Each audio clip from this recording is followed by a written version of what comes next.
जय श्री कृष्णा दोस्तों, जय श्री राधे। सभी से निवेदन है कि कमेंट में राधे राधे लक्ष्मी जरूर लिख दें और सभी सनातनी हिंदू सन्यासी वॉइस चैनल को सब्सक्राइब कर दें। दोस्तों, एक कौवे ने बताया, स्त्री चाहे कितनी भी प्यारी हो लेकिन उसे यह 3 बातें कभी मत बताना। दोस्तों, किसी जंगल में एक कौवा और कोई घोंसला बना करके रहते थे। उन दोनों में बड़ा ही प्रेम व्यवहार था, एक दूसरे के बिना कोई एक पल भी नहीं रह सकता था। जब कभी कौवा घोंसला से बाहर उड़ करके जाता तो कोई उसके इंतजार में घंटों बैठी रहती। जब तक कौवा वापस नहीं जाता तब तक वह ना तो कुछ खाती और ना पीती। एक दिन की बात है कि कौवा कहीं बाहर गया हुआ था।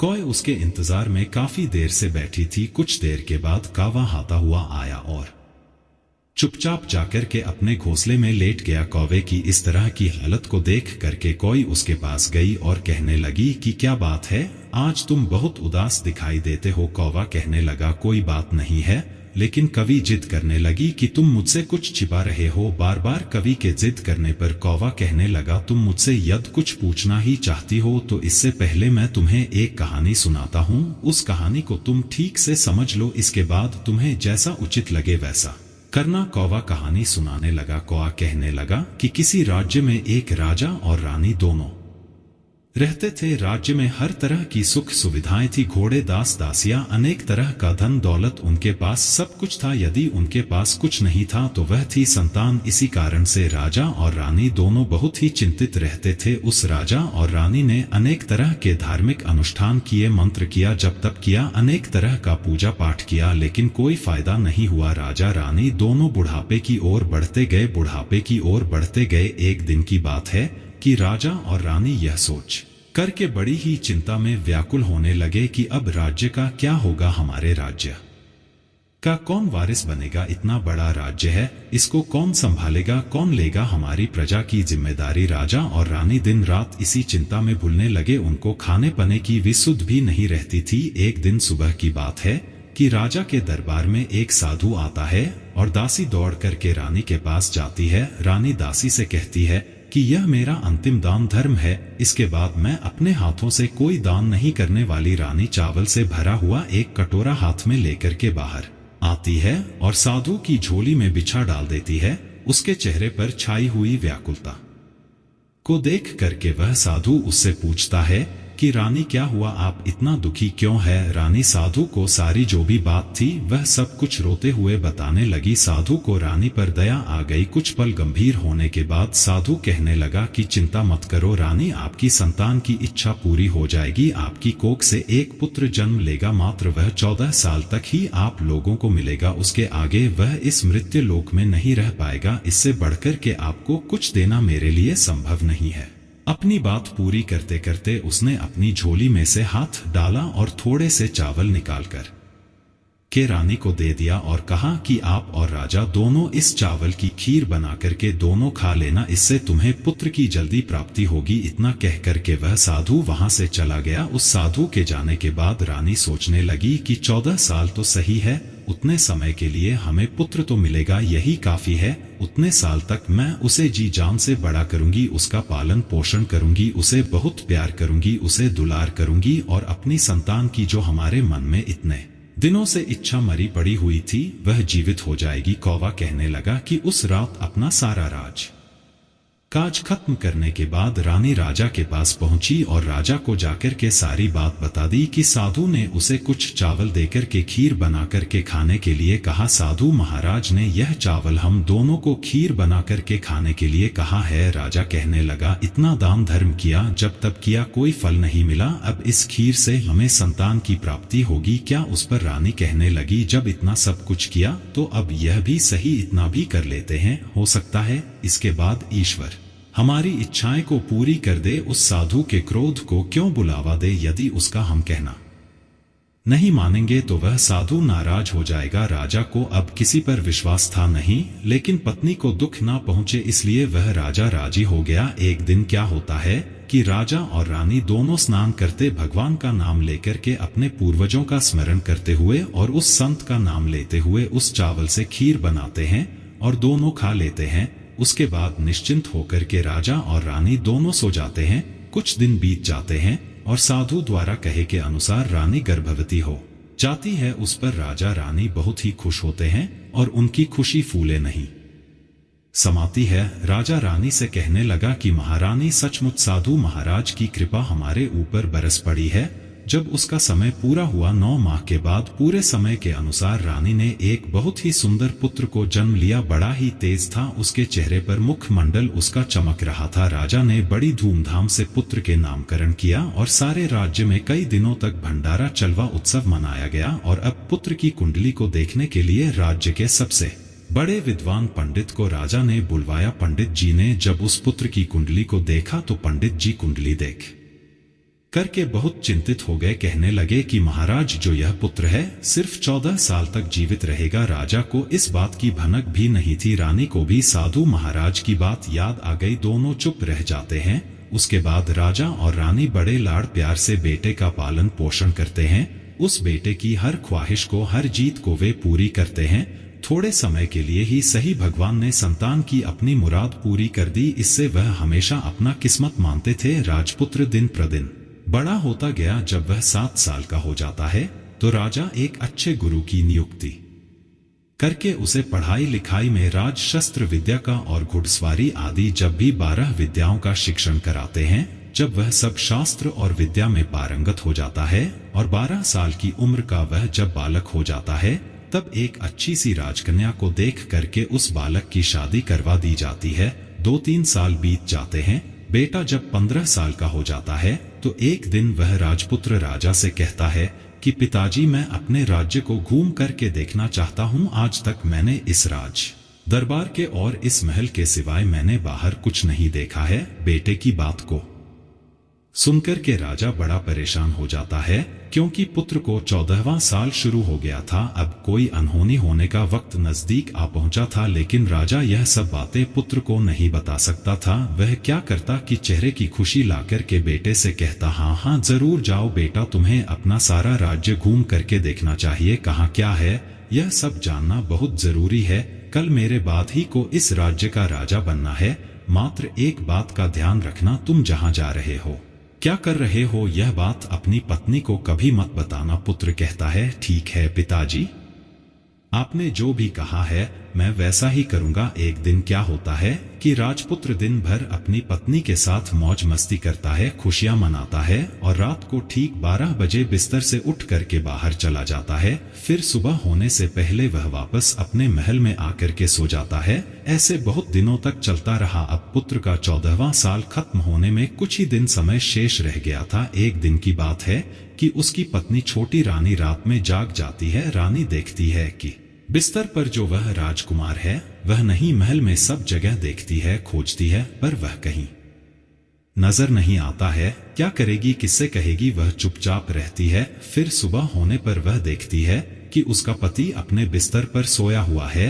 वह पति से कुछ नहीं पूछती, लेकिन दूसरी रात भी वैसे ही होता है। तीसरी रात, चौथी रात, ऐसे कई दिनों तक चल रहता है। रानी इस तरह को व्यवहार को देख करके अपने पति के बहुत चिंतित हो जाती है, उदास हो जाती है। पति रात को कहाँ जाता है, क्या करता है, किससे मिलता है, उसके मन में अनेक तरह के सवाल उठते हैं, लेकिन उसे पूछने में उससे डर लगता है। शायद पत्नी के पूछने पर पति को गुस्सा आ जाए और वह गुस्से में आकर के कुछ भी कर बैठे। सास ससुर से पूछने के बारे में सोचा तो उसकी कुल मर्यादा के बीच में आ जाती है। सोचने लगती है कि इस बात को अपने सास ससुर से क्यों पूछूं। इसी तरह से मन ही मन में वह कोटती रहती है। इस हालत से उसे खाने पीने में किसी प्रकार की कोई दिलचस्पी नहीं रह जाती है। धीरे धीरे वह एकदम से दुबली पतली होकर के कमजोर हो जाती है। उस राज्य में एक दिन की बात है कि एक फूल बेचने वाली बूढ़ी मालिन आ गई। वह हमेशा छोटी रानी को फूल देने के लिए महल में आया करती थी। उस बुढ़िया का ध्यान छोटी रानी पर चला जाता है। वह छोटी रानी से पूछती है कि बेटी क्या बात है, तुम क्यों दुखी हो इस तरह से, मैं देखती हूँ कि तुम सोख करके कांटा होती जा रही हो। रानी कहने लगती है कि क्या बताओ तुम्हें अम्मा, तुम्हारा जो यह राजपुत्र है वह प्रत्येक रात्रि को बिस्तर से अपने उठ करके कहीं चला जाता है और सुबह होने से पहले ही वापस आकर के अपने बिस्तर पर सो जाता है। वह कहाँ जाता है, किससे मिलता है, कौन सी उसकी प्रेमिका है, यह सब सोच करके मेरा मन बड़ा दुखी होता है और इसी दुख और चिंता के कारण मैंने खाना पना सब कुछ छोड़ दिया है।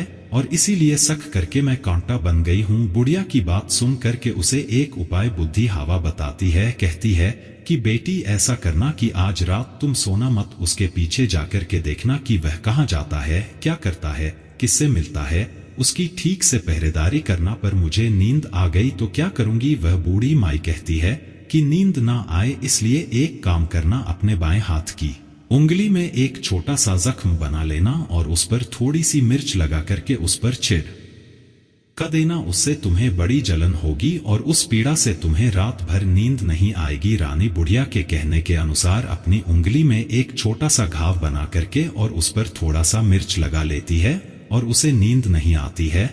लेकिन थोड़ी देर के बाद जब वह सो जाती है, दूसरे दिन सुबह बुढ़िया जब फूल लेकर के आती है, उसके महल में पहुंचती है और पूछती है उससे कि क्या हुआ बेटी, देख पाई क्या पति तुम्हारा कहाँ जाता है। रानी कहती है कि अम्मा पहले कुछ समय जलन के कारण मुझे नींद नहीं आई, लेकिन जैसे ही जलन शांत हुई उसके बाद मैं सो गई, फिर मुझे पता नहीं चला कि क्या हुआ। वह बुढ़िया कहती है कोई बात नहीं, आज तुम उंगली पर पहले से थोड़ा बड़ा जख्म बना लेना और उस पर ज्यादा मिर्च लगा लेना। रानी वैसे ही करती है, परंतु वह सिर्फ पति के बिस्तर से उठकर के बाहर निकलते वक्त जाग पाई। वह उसके पीछे नहीं जा सकी क्योंकि उसकी आंखें उस समय तक मूंद गई थी, उसे नींद आ चुकी थी। दूसरे दिन सुबह जब वह फिर बुढ़िया आती है और रानी से पूछती है तो रानी रो कर के कहने लगती है कि अम्मा आज भी उसकी पहरेदारी मैं ठीक से नहीं कर पाई। बुढ़िया कहती है कि बेटी सब कुछ ठीक हो जाएगा, तुम आज रात जख्म और बड़ा करना और उस पर ज्यादा मिर्च के साथ नमक भी लगा लेना। और एक काम करना बेटी, वह जब जाने के लिए निकलता है तो उसका रास्ता रोक करके उसके सामने खड़ी हो जाना। बुढ़िया ने जैसा बताया रानी वैसा ही करती चली गई। आज रात उसे नींद नहीं आ रही थी। पति रात के 12 बजे बिस्तर से उठ करके जब महल से निकलने के लिए आगे बढ़ता है तो वह बुढ़िया ने जिस तरह से उसे बताया था उसी तरह से रानी आकर के पति के सामने रास्ता रोक करके खड़ी हो जाती है। कहती है कहाँ जा रहे हो और किससे मिलने के लिए तुम जा रहे हो, मुझे यह बताओ। इसके बाद में जाना पत्नी को इस तरह से देख करके वह राजपुत्र से बहुत समझाने की कोशिश करता है। कहता है कि देखो अगर मैंने तुम्हें यह बात बता दी तो मैं तुम्हें दोबारा नहीं मिल पाऊंगा। पत्नी कहती है कोई बात नहीं, ना मिल पाओ, लेकिन आप रात के समय कहाँ जाते हो, क्या करते हो, किससे मिलते हो, यह पहले मुझे बता दीजिए। वह राजपुत्र इसके पत्नी की इज्जत के आगे बिल्कुल असहाय हो जाता है। पत्नी की इज्जत के आगे उसकी एक नहीं चलती। ठीक उसी समय उसका 14वां साल शुरू होने वाला था, 15वां साल लगने वाला था। अब वह जाने दो, वह सोचता है कि वह कुछ चावल मंत्रों से सिद्ध करके अपनी पत्नी को दे करके कहता है कि देखो इन चावल के दानों को दोनों हाथों में अपनी मुट्ठी में पकड़ लेना। पहले दाएं हाथ में पकड़े चावल मेरे ऊपर फेंक देना, मैं कौन हूँ तुम्हें पता चल जाएगा। बाद में बाएं हाथ में पकड़े हुए चावल मेरे ऊपर फेंकना, मैं जैसा था तुम्हें मिल जाऊंगा। लेकिन यदि तुम बाएं हाथ के चावल मेरे ऊपर फेंकना भूल गई तो मैं तुम्हें कभी नहीं मिल पाऊंगा, इतना याद रखना। रानी बड़े आत्मविश्वास के साथ कह करके दाएं हाथ में पकड़े चावल पति के ऊपर फेंक देती है। वह जो राजपुत्र था एकदम एक घोड़े में परिवर्तित हो जाता है। एक सफेद घोड़ा, लंबी गर्दन, बड़ी बड़ी उसके अयाल देखते ही वह तेजी से दौड़ने लगता है। रानी उस घोड़े को देख करके एकदम से घबरा जाती है और पति ने बाएं हाथ के चावल फेंकने की जो बात कही थी वह सब रानी भूल जाती है। उसकी आंखों के सामने वह घोड़ा महल से बाहर हिना करके बाहर चला जाता है। घोड़ा जो महल से बाहर जाता है तो वापस नहीं आता। अब रानी को बड़ा पश्चाताप होता है, वह स्वयं को कोसने लगती है, लेकिन अब उससे कोई फायदा नहीं होने वाला था। राजपुत्र अब वापस नहीं आने वाला था। जब सुबह होती है महाराज और महारानी को सब बात पता चलता है। उन्हें बहुत दुख होता है। वह बिस्तर पकड़ लेते हैं और अपने बेटे का इंतजार करने लगते हैं। एक दिन उनका बेटा वापस आएगा यही सोचते रहते हैं। इसी तरह से 1 दिन, 2 दिन, 10 दिन, महीना बीत गया, 2 महीने बीत गए, 3 महीने बीत गए, आखिर धीरे धीरे करके 6 महीने पूरे हो गए। लेकिन राजपुत्र का अब तक के कोई किसी प्रकार का कोई पता नहीं था। प्रधान राजपुत्र को ढूंढने के लिए राज्य के गांव गांव सिपाही भेजता है, लेकिन उससे कोई सफलता नहीं मिलती है। इधर रानी अपनी जिद के कारण पति के गायब हो गया यही सोच करके स्वयं ही मन अपने आप को कोसती रहती है। और एक दिन वह प्रण लेती है कि कुछ भी हो जाए मैं पति को किसी तरह से ढूंढ करके उसे वापस जरूर घर लेकर के आऊंगी। एक दिन की बात है कि सुबह उठकर के वह अपने सास ससुर के पास जाती है और कहती है कि मैंने अपने पति को जो भी मैंने पाप कर्म किया है और उसी के कारण मेरा पति यहाँ से नाराज होकर चला गया है। मैं किसी भी कीमत पर अपने पति को खोज करके लाऊंगी और मैं अपने पति की खोज में जा रही हूँ। महाराज और महारानी को क्या चाहिए था?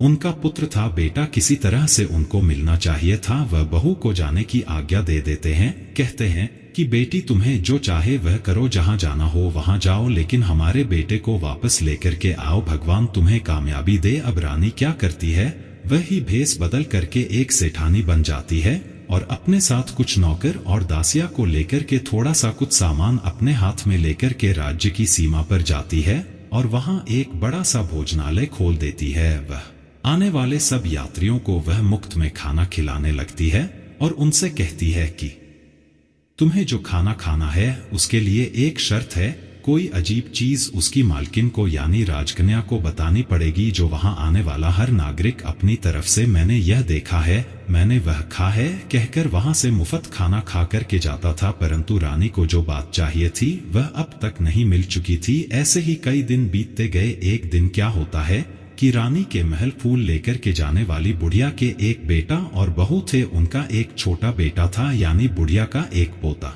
था। बेटा और बहू सुबह काम के लिए जब निकलते तो पोते को संभालने की जिम्मेदारी बुढ़िया पर रहती थी। बुढ़िया दिन भर पोते को अपने पालती थी। एक दिन होता की है कि बुढ़िया को पान खाने की बड़ी आदत थी। वह पान खाने के लिए उसे चूना चाहिए था। वह उसे तैयार करने के लिए सीपियां लेकर के आई और इन सीपियां को भूनने के लिए गोबर के कंडे चाहिए थे। कंडे इकट्ठा करने के लिए वह बांस की टोकरी लेकर के चरवाहे के मैदान में गई। वहां बहुत सारे कंडे थे। उन्हें जमा करते करते उसे घर आने में काफी अंधेरा हो चुका था। इस ओर शाम होते ही काम से वापस बेटा और बहू पहुंचे तो देखा कि बच्चा घर पर अकेला है और रो रहा है। वह दोनों गुस्से से आग बबूला हो गए। इतने में ही वह बुढ़िया घर आ गई। बेटा ने पूछा कि पोते को घर में अकेला छोड़ करके तुम कहाँ गई थी? वह बुढ़िया कहने लगी कि गोबर के कंडे इकट्ठे करने के लिए गई थी। इस पर जो उसका बेटा था वह कहने लगा, दोबारा बच्चे को अकेला छोड़ करके यदि घर में कहीं गई तो मैं तुम्हें बहुत मारूंगा। बुढ़िया कहने लगी कि नहीं बेटा, फिर कभी ऐसा नहीं करूंगी। लेकिन दूसरे ही दिन बुढ़िया यह बात भूल गई और फिर वही चरवाहे के मैदान में जाकर के कंडे इकट्ठे करने के लिए वह चली गई। शाम को जब बेटा और बहू अपने काम को आप करके वह वापस आते हैं तो देखते हैं कि आज फिर उनका बच्चा घर में अकेला है और रो रहा है। अब उसके बेटे की जो सहन शक्ति थी वह समाप्त हो गई और बुढ़िया के वापस आने पर वे लोग उसे घर से निकाल देते हैं।